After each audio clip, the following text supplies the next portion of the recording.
Behind Jamaicans.com. Hi Xavier, how are you? Good enough. How are you doing? I am fine, thanks.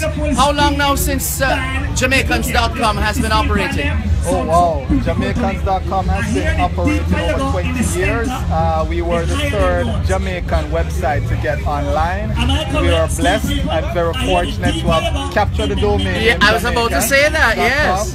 And you know, one of the main goals is for us to tell our story. That is one of the main goals. There are stories of Jamaicans everywhere in the diaspora. You know, in Jamaica, everywhere that needs to be told, and one of our goals is to always tell the story of Jamaica and Jamaicans. And before I go further, I want to thank all your listeners for you're always supporting, and I want to thank you for your program, for always supporting Jamaicans wherever they are. So a big shout out to your listeners, and a big shout out to you for always supporting Jamaicans wherever they are. You go there and you tell their stories, and it's really, really appreciated by everyone who's Jamaican or Jamaican heritage. Yeah, and you're really plugged in, aren't you? Because you seem to have quite a network of Jamaicans to be able to keep those who go to the website abreast of everything Jamaican at home and abroad.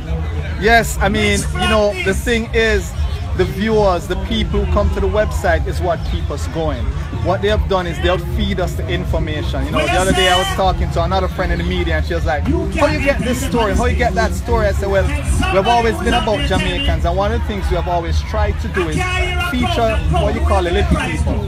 The person who just won an award at school that may seem irrelevant to someone else, but to us it's a relevant accomplishment.